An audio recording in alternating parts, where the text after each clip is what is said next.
오늘은 그 몇 년 전에 반짝했지만 다시금 사그라들었던 이 3D 프린트 산업에 대해서 좀 간단히 생각을 해보겠습니다. 사실 이 3D 프린트 산업이 뭐 새로 이제 등장한 신산업은 아니죠.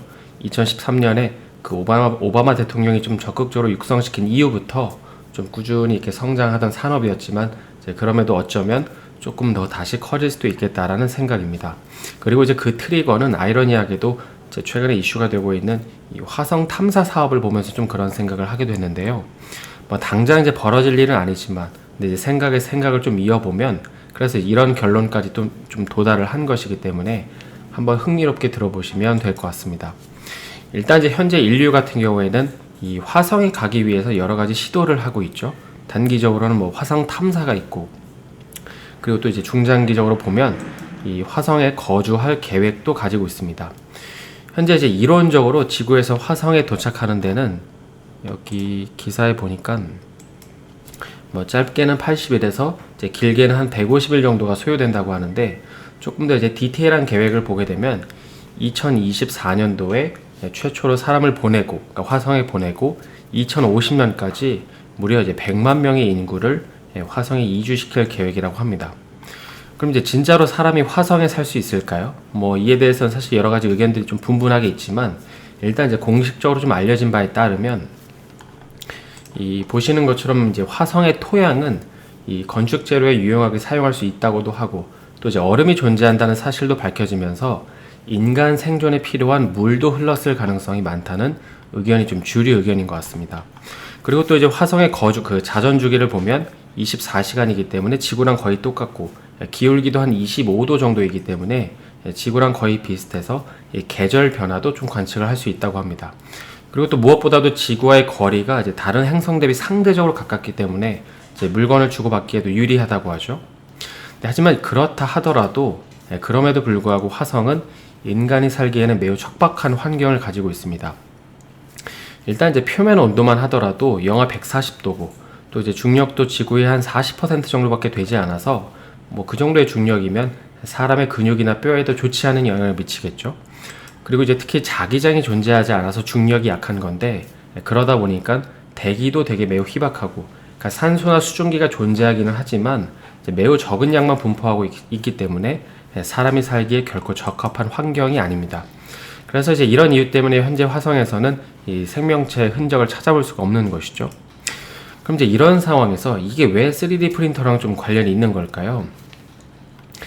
그 점에 대해서 좀 자세하게 살펴보기 전에 이제 가장 최근에 전 세계 산업 흐름을 쭉 이렇게 보게 되면 친환경 기조가 이제 급격하게 성장을 했죠. 그리고 또 이제 그 가운데서 가장 최근에 각광받는 기술 중에 하나가 바로 이 이산화탄소 포집 저장 기술이라는 게 있습니다.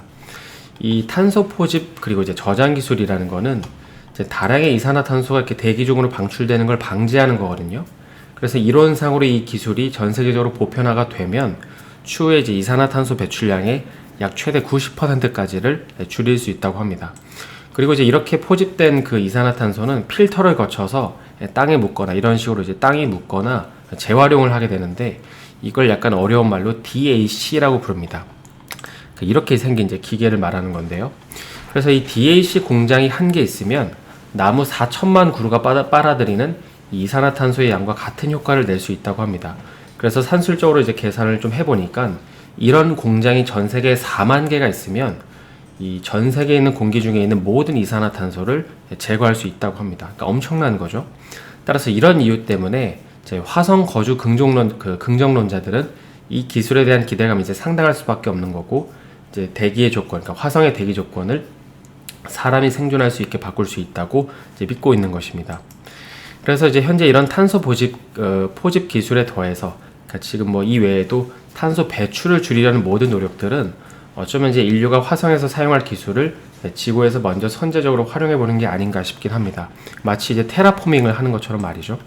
그러니까 말이 나온 김에 조금 더 살펴보면 이 테라포밍이라는 거에 대한 로직을 보면, 그러니까 이제 화성 대기에다가 인간이 살 수 있는 여러 가지 가스를 주입해서 온실 효과를 일으킬 수 있다고 하는데, 이렇게 가스를 주입한 다음에는 화성에 있는 얼음을 녹여서 인공 강우를 일으킵니다. 그러니까 인위적으로 비를 내리게 하는 것이죠.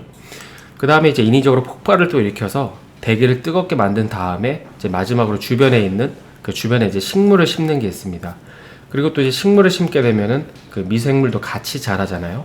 그래서 이런 식으로 이산화탄소는 줄이고 비를 일으켜서 또 식물을 이제 심어서 이런 이제 산소를 늘리는 방식으로 생물들이 살 수 있는 환경을 만드는 것이죠. 뿐만 아니라 이에 못지않게 이제 아까 언급했던 가장 중요한 자기장 역시도 좀 인위적으로 개발을 하고 있는데요.